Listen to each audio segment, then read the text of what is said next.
नमस्कार, this is GS Tripathi. Welcome to the Bharat stand. अभी तक आप सभी को वेरियस आर्टिकल्स के थ्रू ये पता चल गया होगा कि भारत को जम्मू कश्मीर में मैसिव 5.9 मिलियन टन्स के लिथियम रिजर्व्स मिले हैं। देखिए, एक कंट्री को प्रॉपरली फंक्शन करने के लिए जो सबसे बेसिक रिक्वायरमेंट होता है वो है एनर्जी। हम थोड़े से अनलकी रहे हैं कि हमारी इतनी बड़ी कोस्टलाइन होने के बावजूद हमारे पास पेट्रोलियम रिजर्व्स ना के बराबर हैं। ऐसे में हमको हमारी नीड्स को पूरा करने के लिए दूसरों पर डिपेंडेंट रहना पड़ता है, जिसकी वजह से हमें हर साल अपने बजट का एक बड़ा चंक एनर्जी को इंपोर्ट करने में खर्च करना पड़ता है, जो कि हमें on an average 700 billion rupees का पड़ता है। और ये मैं सिर्फ आपको 2014 से 2022 तक के डेटा के आधार पर बता रहा हूँ, जो कि हम इस ह्यूमंगस अमाउंट को कहीं और जैसे एजुकेशन, मेडिकल, इंफ्रास्ट्रक्चर डेवलपमेंट या फिर इवन डिफेंस पर खर्च कर सकते थे। But suddenly we can't do that. इतना ही नहीं, sometimes we need to adjust our foreign policy with respect to our energy needs. For example, हमने 2022 में यूएस सैंक्शंस के डर के बावजूद रशियन ऑयल लगातार परचेज किया।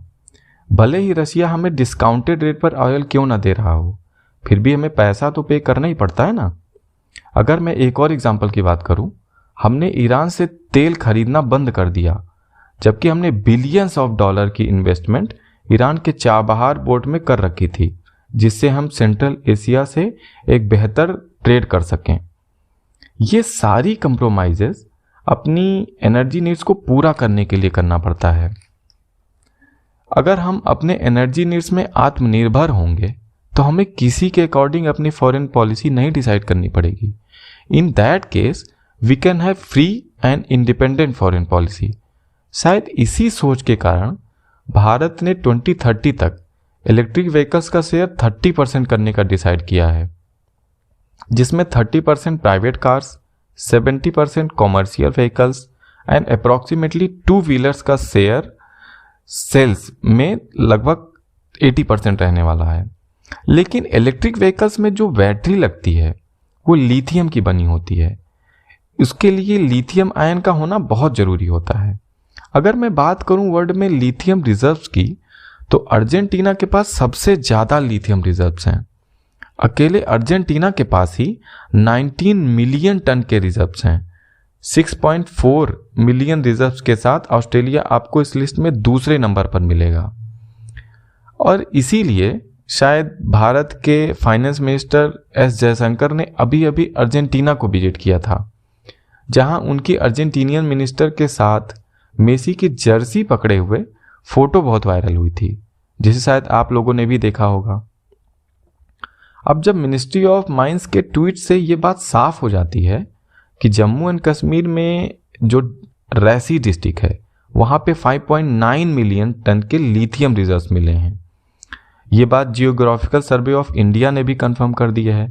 Bye the way, geographical survey of India ही वो डिपार्टमेंट होता है जो पूरे भारत में ये पता करता है कि कहाँ पर किस चीज़ के और कितने बड़े भंडार हैं।